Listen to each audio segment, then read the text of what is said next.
మన మర్రి golden diamonds లో మీరు కొనే ఆభరణాలపై నో జీఎస్టీ, కేవలం 1% నుండి 11% వరకు మాత్రమే గల VA, ఆపై జీరో మేకింగ్ ఛార్జెస్ ఇంకా నో జీఎస్టీ. మర్రి గోల్డెన్ డైమండ్స్. ఎబోలా సోకిన జంతువులను వేటాడి తినడం, అంత్యక్రియల్లో భారీగా జనం పాల్గొనడం, తప్పుడు సమాచారం వంటి కారణాలతో ఆఫ్రికా దేశాల్లో ఎబోలా వైరస్ తీవ్రంగా వ్యాపిస్తోంది. ఎబోలా వ్యాప్తి పెరుగుతున్న కారణంగా వైరస్ లక్షణాలతో చనిపోయిన మృతదేహాలను అప్పగించనందున కాంగోలో స్థానికులు చికిత్సా కేంద్రానికి నిప్పు పెట్టారు. వైరస్ కట్టడికి తీవ్రంగా శ్రమిస్తున్న వైద్య సిబ్బందికి ఈ తరహా ఘటనలు తలనొప్పిగా మారాయి. కాంగోతో ఉన్న విమాన సర్వీసులు, ప్రజా రవాణాను పూర్తిగా రద్దు చేస్తున్నట్లు ఉగాండా ప్రకటించింది. కాంగో, ఉగాండా, సూడాన్ దేశాల్లో పర్యటించిన విదేశీయులకు తమ దేశంలోకి ప్రవేశాన్ని అమెరికా నిషేధించింది.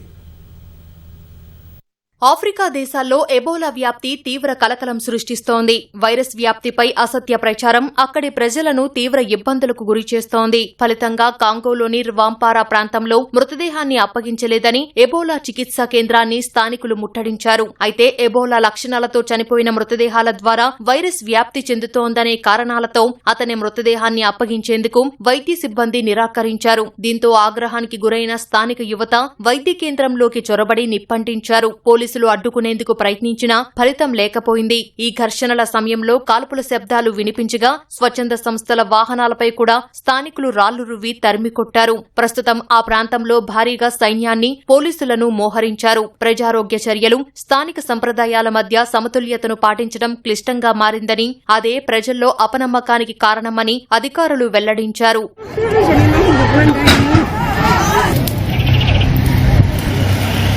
సాధారణంగా ఎబోలా వైరస్ జంతువులు, గబ్బిలాలకు సోకుతుంది.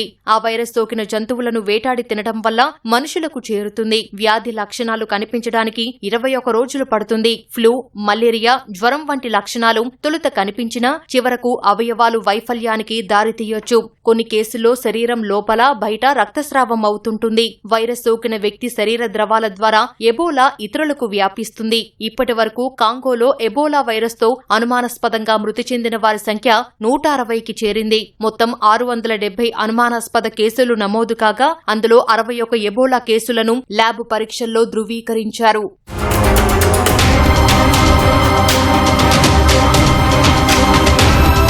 ఎబోలా వైరస్ లక్షణాలతో చనిపోయిన వ్యక్తి మృతదేహాన్ని పీపీఈ కిట్లు ధరించిన ప్రత్యేక బృందాలు ఖననం చేయాలని అంతర్జాతీయ వైద్య సంస్థలు ఇప్పటికే స్పష్టమైన సూచనలు ఇచ్చాయి. కానీ ఆఫ్రికా దేశాల్లో అంత్యక్రియలను సంప్రదాయ పద్ధతుల్లో నిర్వహిస్తారు. ఈ సందర్భంగా భారీగా జనం గుమిగూడి మృతదేహాన్ని తాకుతారు. దీనివల్ల వైరస్ సోకే ముప్పు అధికమవుతోందని, ర్వాంపారా ఘటనకు ఇదే కారణమని స్థానిక అధికారులు వెల్లడించారు.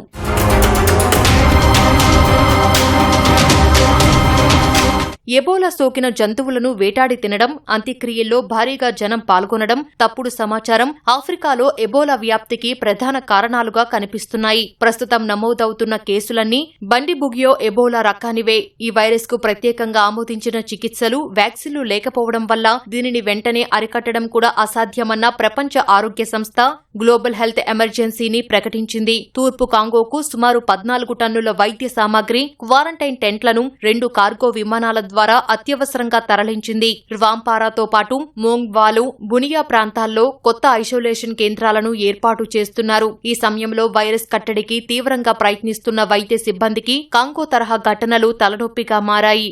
ఎబోలా ముప్పు పొంచి ఉండటంతో పలు దేశాలు అప్రమత్తమయ్యాయి. కాంగోతో ఉన్న విమాన సర్వీసులు, ప్రజా రవాణాను పూర్తిగా రద్దు చేస్తున్నట్లు పొరుగుదేశం ఉగాండా ప్రకటించింది. సరిహద్దు గ్రామాల్లో మార్కెట్లు, సాంప్రదాయ ఉత్సవాలను నిషేధించింది. ఉగాండాలో ఇప్పటికే కాంగో నుంచి వచ్చిన 2కి ఎబోలా పాజిటివ్ గా తేలగా వారి ప్రాథమిక కాంటాక్టులైన 127 మందిని క్వారంటైన్లో ఉంచారు. మరోవైపు ఈ ఏడాది వరల్డ్ కప్ ఫుట్బాల్ టోర్నీకి ఆతిథ్యమిస్తున్న అమెరికా సైతం కీలక నిర్ణయం తీసుకుంది. గత 21 రోజుల్లో కాంగో, ఉగాండా, సుడాన్ దేశాల్లో పర్యటించిన విదేశీయులకు తమ దేశంలోకి ప్రవేశాన్ని నిషేధించింది. ఈ ఆంక్షల నేపథ్యంలో కాంగో జాతీయ ఫుట్బాల్ జట్టు తమ దేశీయ శిక్షణా శిబిరాన్ని రద్దు చేసుకుని బెల్జియంకు వెళ్లింది.